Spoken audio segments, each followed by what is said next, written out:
안녕하세요, 헤이즐TV입니다. 지금까지 세기의 예언과 노스트라다무스의 예언을 몇 차례 살펴봤는데요. 수많은 예언을 했지만 시대순이 아닌 장면만 보고 예언을 했기 때문에 정리가 안 된 느낌을 주기도 합니다. 그래서 오늘은 아들 세자르에게 보낸 편지를 주로 보겠습니다. 노스트라다무스 예언에는 행성이 자주 등장합니다.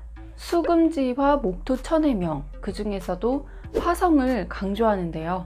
인류의 다음 행성지가 화성이라서 지구와 화성에 어떤 관계가 있나 몇 가지 질문들이 떠오르는데요. 하지만 노스트라다무스는 편지에서 이렇게 전하고 있습니다. 아들아, 그 원인은 화성이다. 종말이 올 때까지 갖가지 이변이 덮쳐온다. 그리고 마지막 대이변은 화성이 일으킨다. 유례없는 전쟁, 질병, 기아, 대지진. 아들아, 이리하여 세상의 변혁과 별들은 합치하는 것이다. 화성은 유난히 붉게 빛나는 행성으로 유명하죠. 예로부터 문명, 광명 등 긍정적인 이미지로 전해오지만 전쟁이나 재앙 등 부정적인 이미지도 갖고 있습니다. 또한 화성의 영어 이름 마르스는 그리스 로마 신화에 나오는 전쟁의 신을 의미하기도 하는데요. 노스트라다무스가 말한 화성은 바로 전쟁을 의미합니다.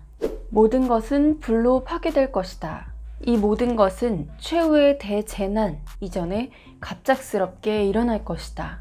이는 화성의 운행 주기와 관련이 있다.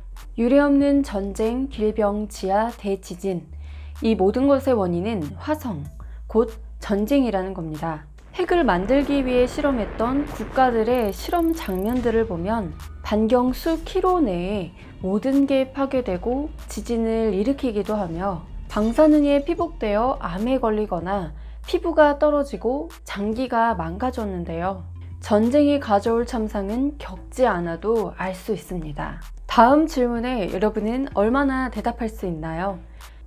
오늘 밤 저녁 동쪽 하늘에서 가장 밝게 보이는 천체는? 오늘 밤 지구와 가장 가까운 행성은? 태양계에서 지구와 가장 환경이 비슷한 행성은 무엇일까요? 이 세 가지 질문의 대답은 모두 하나입니다. 바로 화성이죠. 지구와 화성은 태양을 공전하면서 약 2년 2개월마다 가장 가까워지는데요. 화성이 지구에 제일 근접했던 적이 있었습니다. 바로 2003년 8월 27일.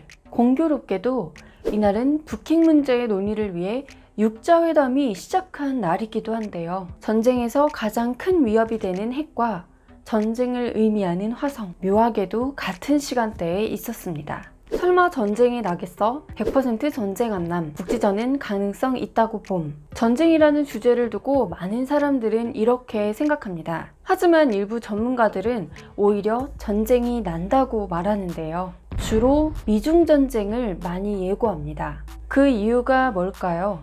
바로 북한이 보유한 핵 때문입니다. 북한은 이미 대륙간 탄도미사일 개발에 성공하면서 화성 14형이라 이름 붙이기도 했는데요. 무서운 전쟁이 서양에서 준비되면 다음 해에 돌림병이 찾아오리라. 너무도 무서워하리라. 젊은이도 늙은이도 동물도. 전쟁으로 모든 게 파괴되면 말 그대로 종말입니다. 전쟁을 말릴 수 있는 게 뭘까요? 평화협정, 회담, 물질 공세, 바로 병입니다. 이번 코로나 사태로 항공모함이 부두에 정박한 모습은 많은 걸 느끼게 하는데요. 참 희한하죠?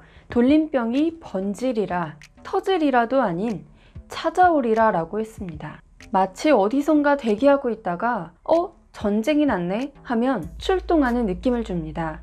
만약 신의 손길로 병이 어떤 작용을 한다면 전쟁으로 인류가 다 죽지 못하도록 병을 쓴다고 해석해 볼 수 있겠습니다. 세계대전 당시 갑작스럽게 등장한 스페인 독감의 대유행, 그리고 독감으로 사망한 사망자 수가 전사자 수를 넘어섰던 당시의 황당한 상황이 떠오르기도 한데요. 만약 북한이 전쟁을 한다면 그것을 막을 유일한 방법, 여러분은 무엇이라고 생각하시나요?